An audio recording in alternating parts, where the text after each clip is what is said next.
Welcome back to the video. I'm sorry I hadn't uploaded for a day or so. But we're here.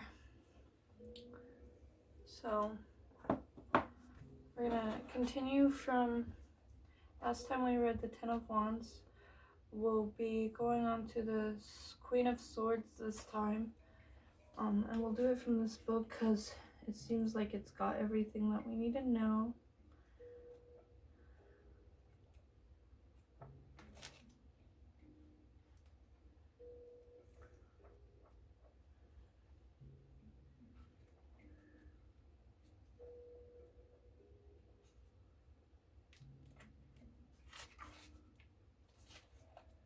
Wands must be okay. After the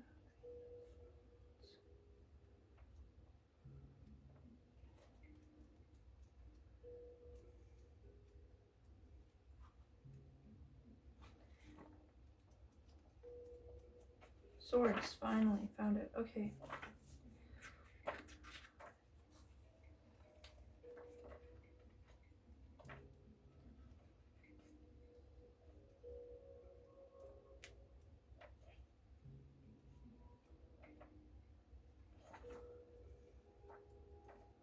Okay, the Queen of Swords. The articulator.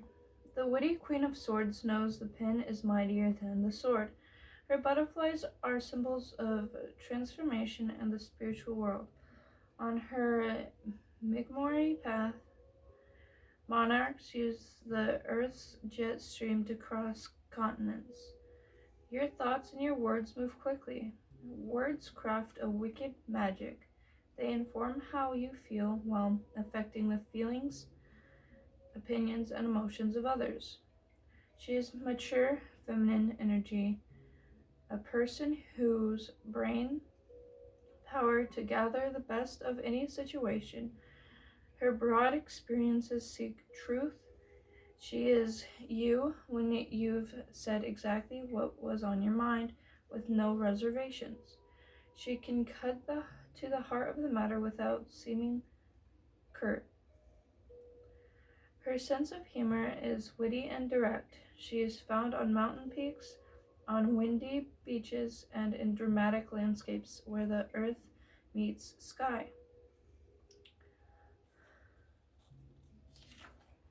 For the shadow part, which is what this card is in the reverse.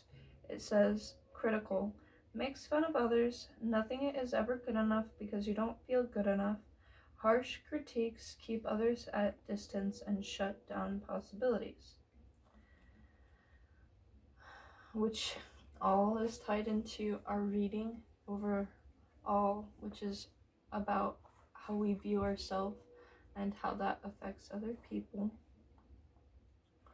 The next one we have is the Three of Swords, and I know I'm reading them sort of backwards, but with the Three of Swords, I'm just going to go from there, probably how Spirit wants me to do it.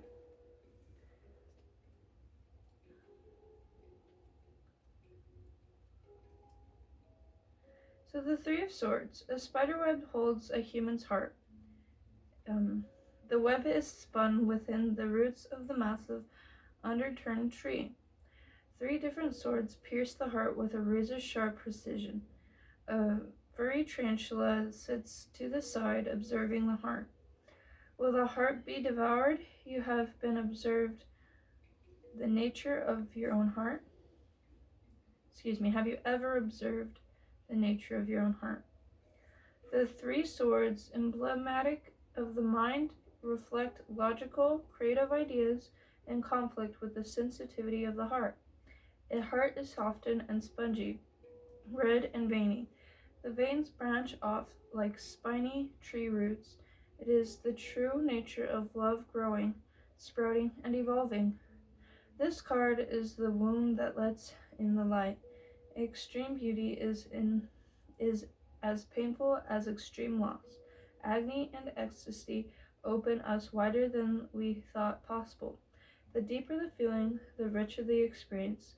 Be brave. Experience shows you what It means to be alive. To imprison love is to lose its essence. Allow the three swords to break your heart open, wide open. So it seems like there's a heartbreaking happening with the thoughts the Divine Feminine is having. And at the moment, it's a very touchy experience for the Divine Feminine. She's probably thinking too much about this King of Cups reversed and the offer that she wants to give, or that he wants to give but isn't getting it. So she is sad about that. We're going to continue on with the Ace of Pentacles. Oh, it's the Page. Whoops, the Page of Pentacles. The Ace is to come. Okay, the Page of Pentacles. It is the student. The page holds a pinnacle in her hand. She looks deeply, observing the magic of five-pointed star hidden within.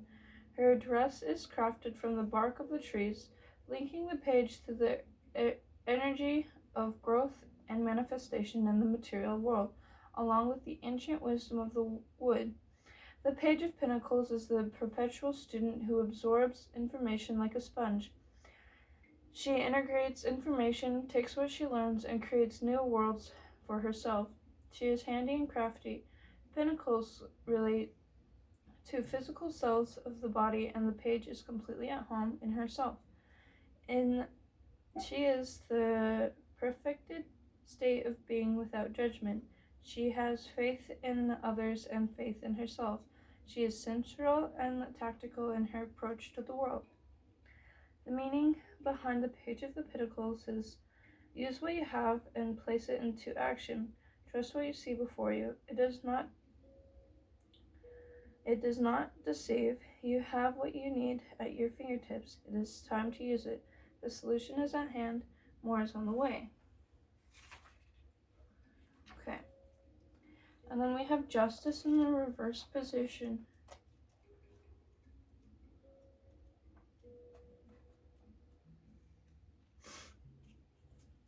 Temperance. Justice always Temperance. Guess not this time.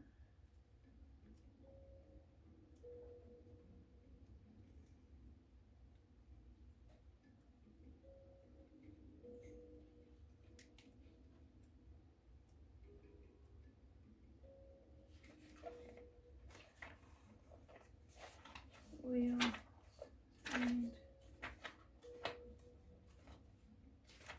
Tower.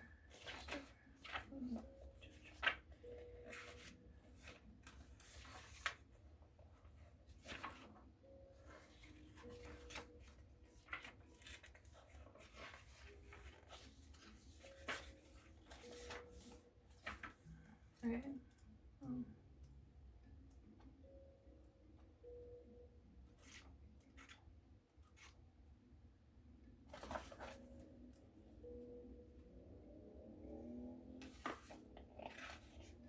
Doesn't give me the exact page it's on, so I have to look for it.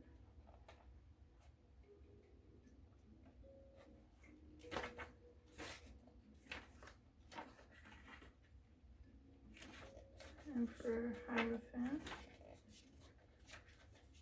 Lover's Chariot, and then Justice. Here we go. Justice is the archetype of the law. What you do to others, you do to yourself. The Shadow Witch set the wheel of the fortune spinning and now moves through the wood with crystal clear intention. The Hermit has explained the karma to the witch. The Hermit revealed that the karma is the infused magic of responsibility, that which keeps universal order. What we put out in the world is what comes back to us. This is how each of us determines our fate and sets the course for our destiny. The Shadow Witch was told to find justice. She is, and she recognizes the scales of balance. Justice traditionally reflects the glue of law and order with social, moral, ethical, and safety codes. Justice takes a deeper meaning inside the dark wood. It is the moment of personal truth. The work and effort you put into a project situation is what is returned to you. Justice allows no shortcuts, lies, or deception. She holds the sword of truth. It will see the heart of the matter and the tenor of all souls. Two kneeling maidens are blindfolded. They can remove their blindfolds once they claim the role and responsibility for their actions, thoughts, and choices, bringing them to justice's feet. Those who integrate justice's lessons will act with integrity and become free. We show up for ourselves, our desires, and for other people. The universe responds by greeting us with new possibilities and hidden delights. The meaning of the Justice card is work and effort, karma, the witch's rule of 3, the energy you put out returns to you 3 times over, taking responsibility, doing the right thing, even if it's tough, scary choices, showing up when you would rather avoid the situation, doing right by yourself, facing the truth, owning up. And since it's in the reverse, I'm going to read the shadow part, and that's what we'll be focusing on. Considering yourself above other people, places, and things. Using your story to become a martyr, judging yourself harshly, and shaming others to feel better about yourself. Speaking ill of others and spreading malicious gossip, pleasure in humiliation. Okay. So it feels like there's this divine feminine out there who's struggling with the thoughts and the heartbreak that was like cast upon her, and she can't really release those. So what has happened is it's put her in this reversed Queen of Swords, harsh with their words, and Justice, who's also holding a sword. It's basically saying like there's no good coming from this heartbreak, because it's only made the divine feminine less of a divine feminine and more of a karmic, in a sense that they're dealing with a lot of their emotions in the wrong way, which negatively affects who they are as people.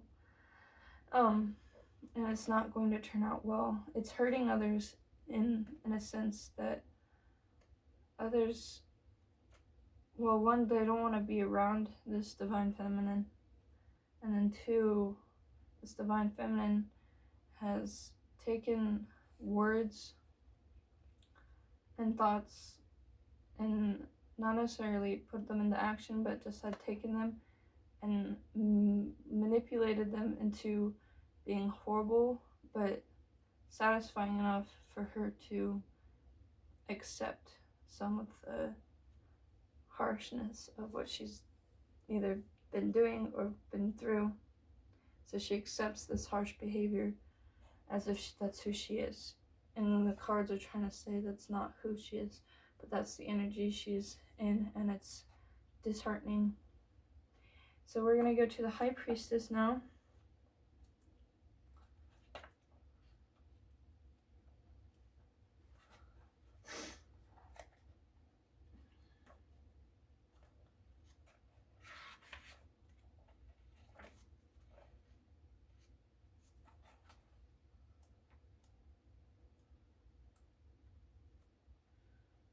Babe, you can just cut this part out. I can't. Yeah, you can. No, I can't. Yeah, you can. No, I can't. I promise you can't. I can't. I don't have an editing app or anything, babe. Okay, well, I'll do it for you. I really need to take a treatment. I have to stop the video. Sorry, guys.